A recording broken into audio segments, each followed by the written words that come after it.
3 years of lies. I found out in one night, and the worst part, I'm a forensic accountant.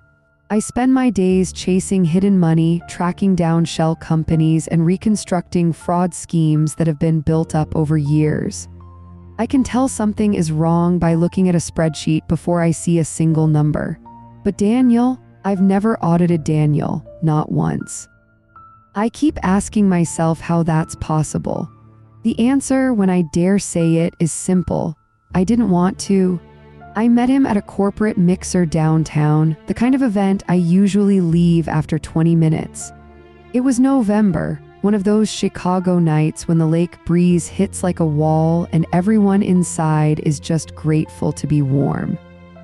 Daniel was standing by the bar, not blending in like most salespeople do, that aggressive, quick handshake. He was just talking to a caterer about the Cubs, smiling as if it were the only conversation going on in the building. That was the first thing I noticed. He made everyone he talked to feel like they were the most important person in the world. He noticed that I was noticing him, which I had to admit was quite embarrassing. But he came up without any formal introductions, just said my name. He'd obviously seen my badge and asked what a forensic accountant did at a party. I told him I counted shrimp to make sure no one was stealing from the buffet. He laughed. A genuine laugh, the kind that makes your eyes twitch. We talked for 2 hours. I skipped the whole introduction part. I didn't care. As we were about a year apart, it felt like I was waiting for something I didn't know I was doing. Daniel had this quality, I don't know how else to describe it, that he could distress any room.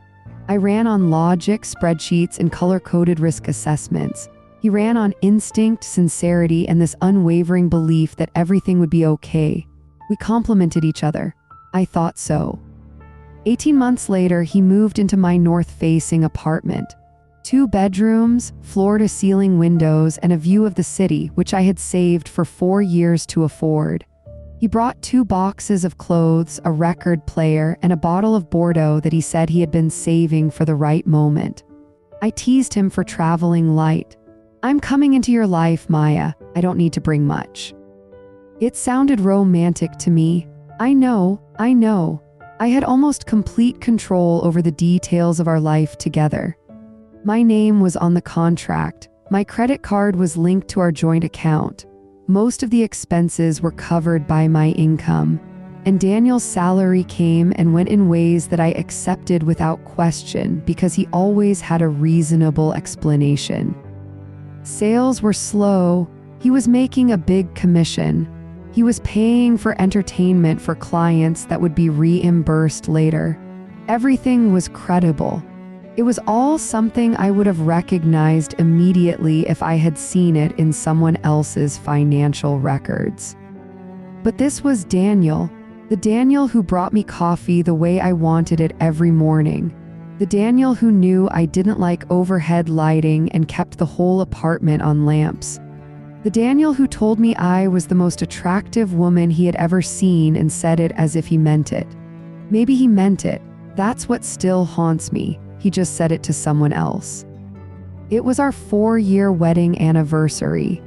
Daniel had made a reservation at Intro, a restaurant where the menu changes daily and the sommelier introduces each wine as if he knew it.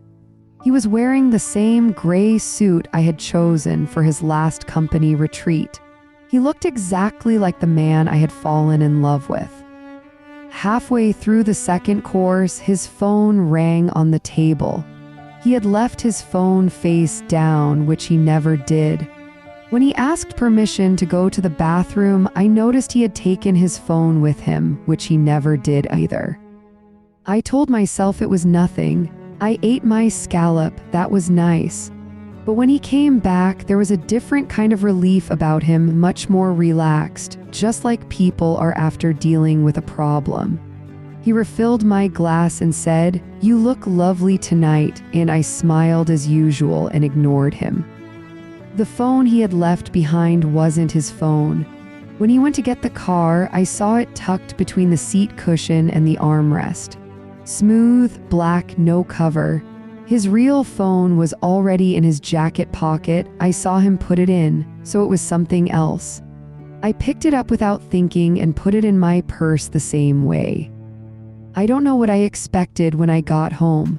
Some part of my mind was already working out an explanation, an urgent work task, something for a client, or something simple and mundane.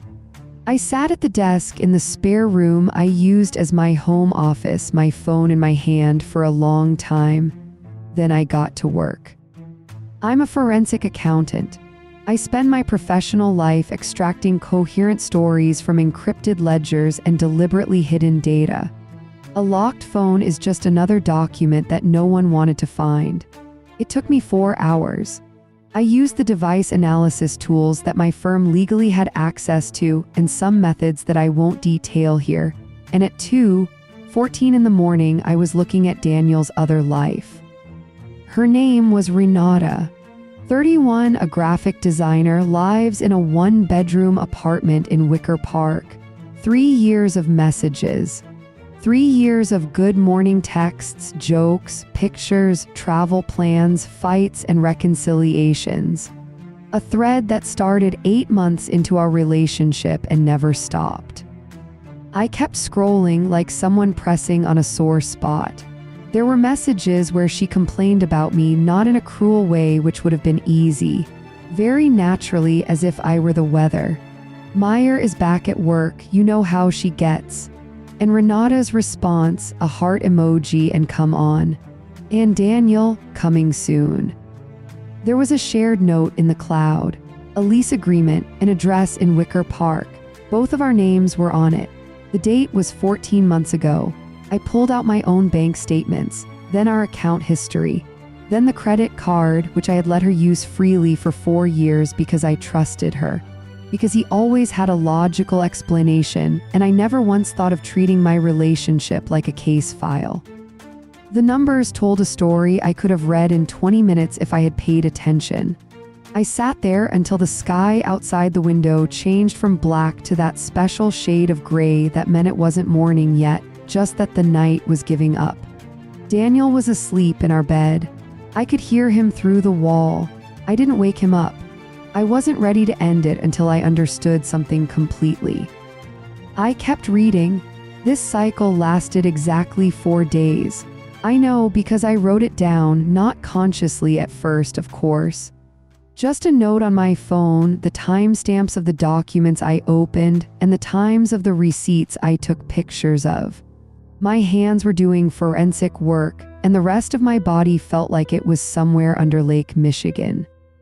I stopped eating regularly. I started drinking coffee at 2 in the morning and staring at the kitchen ceiling as if it owed me an answer. Daniel moved around the apartment the same way he had before, easy and slow. He would kiss me on the cheek before he left for work, send me pictures of his lunch, and ask me if I wanted Thai or pizza on Thursday. I would answer. Once I laughed, hearing him say something about one of his coworkers, and the words came out of my mouth so naturally that I was scared. 4 years of preparation. My own reactions were trained. On the 3rd night, I sat in the bathroom crying with the phone off so he wouldn't hear. I looked at my face in the mirror and thought, this is information too. That's when my mental breakdown stopped. I made a list. It took 11 minutes. Everything I needed was in order, and I gave each task a specific deadline, just as I would give a junior analyst on a fraud case. Because that's what it was. Fraud. Committed against me, partially financed by me, and sustained by my own refusal to audit the one ledger I had kept completely open. The next afternoon, I called my attorney, Karen E., from the parking garage of my office building. I kept my voice natural. I told her I needed to understand the risks, joint accounts, credit cards, and whose names were on which. She asked if I was okay. I said I needed to understand the risks. She got my point and stayed on topic. That same evening, I opened a personal account at another bank.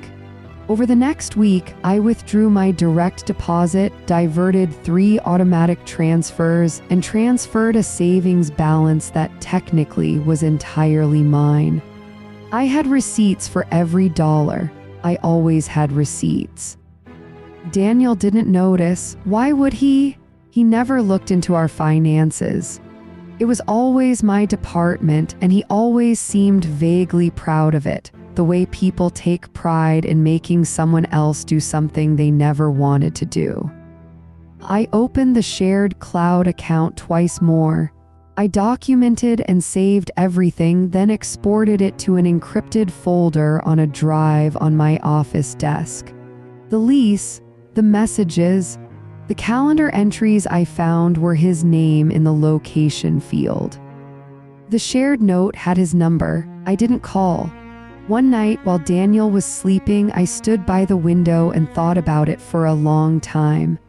I decided that he wasn't the point. He might know, he might not. I probably would never know, and either way, it wouldn't change the structure of the work he was doing. There was only one mastermind behind this deception. I set a date, 2 weeks from now. Long enough to get everything in order, but short enough that I wouldn't panic or give away my plans. Between 2 client meetings, I wrote the date on my work calendar, called it quarter for review, then came back to the apartment, made dinner, watched the show we'd been watching together, and let Daniel put his arm around me on the couch. At one point, he squeezed my shoulder and said, "That feels good." "Yeah," I said. I stared at the screen. The event was her company's 4th quarter celebration, held on the 42nd floor of the Langham. Daniel had been talking about it for weeks, the venue, the client list, and who to impress. She wanted me to wear an architectural off-the-shoulder black dress. I wore that. I arrived 20 minutes later than I had planned. By the time I walked in, she was already mingling with everyone, her easy smile echoing over the jazz music. I stood by the window with a glass of sparkling water and watched her. She was good at this. I always knew it. Her boss, Rick Callahan, was the first to find me. I had met him at 3 or 4 of these events, and his memory was that of a man who valued his relationships, which I respected. "Maya, it was so nice to see you." He touched his wife's elbow. "You know Sandra." "Of course," I smiled. "Rick, I actually wanted to ask you something. Do you have 2 minutes? Sandra headed toward the snack. We stood by the window, away from the crowd. The city grid spread out below us in a cool orange light. I told her that I had learned of financial irregularities in some expense reports that Daniel had submitted. As a forensic accountant, I was professionally obligated to mention it. I kept my voice natural, as I would when presenting information to lawyers. I mentioned the amounts. I mentioned the dates. I mentioned that the personal expenses had been partially covered by reimbursements that did not match the supporting documents. Rick's expression changed. "I have the documents," I said. "If that's convenient, I can send them to your compliance team on Monday morning." He said it would be very helpful. He said he was glad I came straight to him. 20 minutes later, Daniel found me by the bar, and whatever he had read in my mouth or in the room had already reached his head.